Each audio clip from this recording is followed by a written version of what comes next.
চলুন আজকে আপনাদের জন্য নিয়ে এসেছি আমি এই গিল্ট ফ্রি আইসক্রিমের রেসিপি। এটা আপনারা যখন তখনই বানিয়ে খেতে পারেন, আর এতে আমি চিনিও ব্যবহার করিনি। তো চলুন আজকের এই রেসিপিটা শুরু করি। এখানে নিয়ে নিয়েছি একটা মিক্সির জার, আর এই মিক্সির জারে দিয়ে দেবো আমন্ড বাদাম, আর দিয়ে দেবো কাজু বাদাম, দিয়ে দেবো মাখানা, দিয়ে দেবো ওটস, আর মিষ্টির জন্য দিয়ে দেবো গুড়, আর কোকো পাউডার দিয়ে দেবো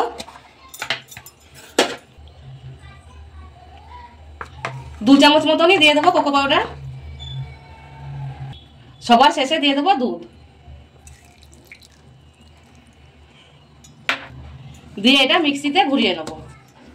দেখুন মিক্সারটা একদমই ক্রিমি হয়ে গেছে, আমি চামচে করে উঠিয়ে দেখাচ্ছি। এখানে একটা আমি কাচের বাটি নিয়েছি, এর মধ্যে ঢেলে দেবো। ওপর দিয়ে দেবো আমন্ড বাদাম কুচি, এগুলো ছোট ছোট করে কেটে নিয়েছি।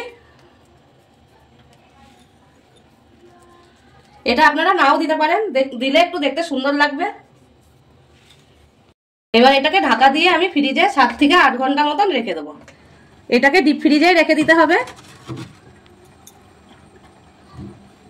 ফ্রিজ থেকে আমি 8 ঘন্টা পরে বের করে নিয়েছি। এবার আমি ঢাকনাটা খুলে নেব।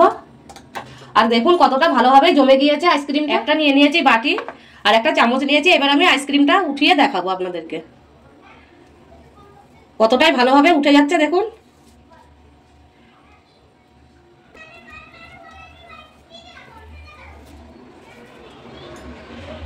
বাটিতে আমি বের করে নিয়েছি। এবার দিয়ে দেবো ওপর থেকে আমন্ড বাদাম কুচি। আজকের এই সিম্পল রেসিপিটা আপনাদের কিরকম লাগলো আমাকে একটা কমেন্ট করে জানাবেন। আর যদি ভালো লেগে থাকে তাহলে লাইক দিয়ে আর বন্ধুদের সাথে শেয়ার করে দেবেন। এই আইসক্রিমের ভিডিওটা যদি ফেসবুক থেকে দেখে থাকেন তাহলে পেজটাকে ফলো করে নেবেন, আর ইউটিউব থেকে দেখে থাকলে চ্যানেলটাকে সাবস্ক্রাইব করে নেবেন।